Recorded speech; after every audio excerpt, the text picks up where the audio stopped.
اللہ رب العزت نے قرآن کریم میں ارشاد فرمایا وما ارسلناک الا رحمۃ للعالمین، اے میرے محبوب ہم نے آپ کو سراپائے رحمت بنا کر، سراپائے کرم بنا کر دنیا میں بھیجا، پورے جہانوں کے لیے، تمام جہانوں کے لیے۔ تو آقا علیہ الصلوۃ والسلام کا جو رحمت ہے اور آپ کا رحمت کا سمندر، آپ کا کرم، آپ کا فضل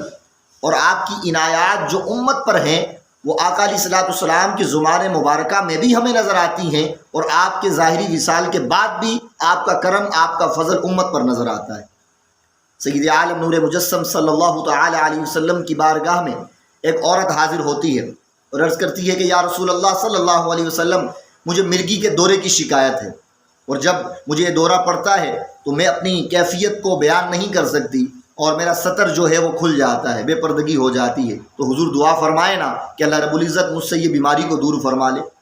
تو آقا علیہ الصلوۃ والسلام جو سراپائے رحمت ہیں، آپ نے فرمایا کہ اگر تم اس بیماری پر صبر کرو گی تو اللہ اس کا بدلہ تمہیں جنت میں عطا فرمائے گا، لیکن اگر تم دعا کا کہتی ہو تو میں دعا کر دوں گا۔ اللہ اکبر۔ اس عورت نے عرض کیا کہ یا رسول اللہ صلی اللہ علیہ وسلم، میں اس بیماری پر صبر کروں گی، لیکن حضور آپ دعا فرمائیں کہ جب مجھے یہ دورہ پڑا کرے تو میری بے پردگی نہ ہوا کرے، میرا سطر نہ کھلا کرے۔ تو آقا علیہ الصلوۃ والسلام نے جب ان کے لیے دعا فرمائی تو اس کے بعد صحابہ فرماتے ہیں کہ ہم نے اس عورت کو مرتے دم تک دیکھا کہ اس کو دورہ تو پڑتا تھا، لیکن دورہ پڑنے کے بعد اس کا سطر نہیں کھلتا تھا،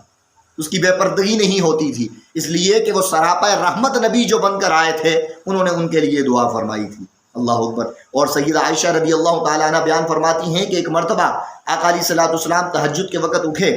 اور وضو فرما رہے تھے کہ اچانک سے حضور علیہ الصلوۃ والسلام نے ارشاد فرمایا لبیک لبیک لبیک، میں حاضر ہوں، میں حاضر ہوں، میں حاضر ہوں۔ تو سیدہ عائشہ فرماتی ہیں کہ میں نے حضور سے پوچھا کہ حضور اچانک سے یہ لبیک لبیک کہنے کی کیا وجہ تھی؟ اللہ اکبر، اللہ اکبر۔ آقا علیہ الصلوۃ والسلام نے ارشاد فرمایا کہ مکہ کے اندر جس قبیلے کو ہم نے امان دی ہے اور اس کی حمایت کا اعلان کیا ہے، فرمایا اس کے ایک شخص پر مصیبت آن پڑی تھی تو وہ مکہ کے اندر بیٹھ کر مجھے پکار رہا تھا، تو فرمایا اس لیے میں اس کی صدا کے جواب میں، اس کے پکار کی جواب میں مدینے سے آواز دے رہا تھا کہ اے مجھے پکارنے والے، مجھے ندا دینے والے پریشان نہ ہو، لبیک، میں تیری مدد کے لیے حاضر ہوں۔ اللہ اکبر۔ تو یہ سراپائے رحمت آقا علیہ الصلوۃ والسلام اپنی امت کے لیے بن کر آئے۔ اور اگر آقا علیہ الصلوۃ والسلام کی وفات کے بعد دیکھا جائے، اللہ اکبر، تو فاروق اعظم رضی اللہ تعالی عنہ کا دور مبارک ہے، قحط سالی ہو گئی ہے، بارش نہیں ہو رہی، مویشی ہلاک ہو رہے ہیں، کھیتیاں ہلاک ہو رہی ہیں، تو ایک صحابی رسول آقا علیہ الصلوۃ والسلام کے دربار میں حاضر ہوتے ہیں، وفات کے بعد حاضر ہوتے ہیں اور عرض کرتے ہیں کہ یا رسول اللہ صلی اللہ علیہ وسلم، آپ کی امت ہلاک ہو رہی ہے، مویشی ہلاک ہو رہے ہیں، ہمارا مال ہلاک ہو رہا ہے، بارش نہیں ہو رہی، پانی کی قلت ہے، کمی ہے، قحط سالی پڑ گئی ہے، استسقی یا رسول اللہ صلی اللہ علیہ وسلم، اللہ سے بارش ہمارے لیے طلب فرمائے۔ اللہ اکبر۔ یہ دربار مصطفیٰ میں صحابی حاضر ہو رہے ہیں آقا علیہ الصلوۃ والسلام کے مزار میں جانے کے بعد، اللہ اکبر، یہ دعائیں فرما رہے ہیں، دعائیں کر رہے ہیں آقا علیہ الصلوۃ والسلام سے۔ تو صحابی رسول جب وہاں سے وہ چلے گئے تو ایک اور صحابی رسول رضی اللہ تعالی عنہ وہاں موجود تھے،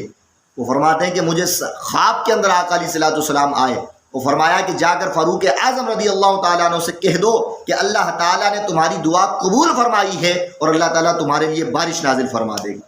اور قحط سالی دور ہو جائے گی۔ اللہ اکبر۔ تو یہ آقا علیہ الصلوۃ والسلام جو سراپائے رحمت تھے، وہ حیات اس وقت بھی سراپائے رحمت تھے امت کے لیے، جب آپ اپنے مزار میں چلے گئے تب بھی آقا علیہ الصلوۃ والسلام سراپائے رحمت تھے۔ شاعر نے کیا خوب کہا کہ ان کا تو شعار کریمی ہے، مائل با کرم ہی رہتے ہیں، ان کا تو شعار کریمی ہے، مائل با کرم